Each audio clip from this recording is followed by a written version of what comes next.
Welcome to Not Milk Never Milk. Subscribe if you're lactose intolerant.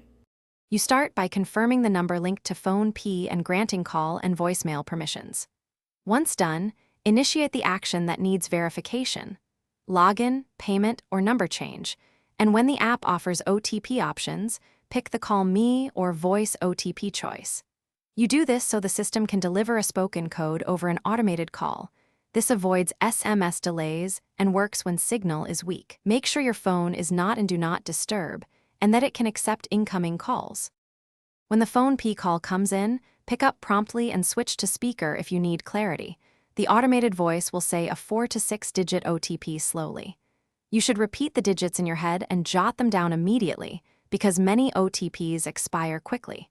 Once you have the code, return to the Phonepe screen and enter it exactly. If you miss the call, make sure to check recent calls and voicemail right away, since some carriers store the spoken message. After noting the spoken OTP, type it into the Phonepe verification field and press Verify. Successful entry completes the action.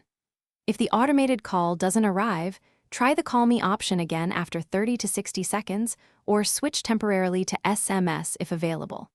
If problems persist, make sure network voice calling works, app permissions for calls and voicemail are enabled, Do Not Disturb is off, and your carrier's voicemail isn't.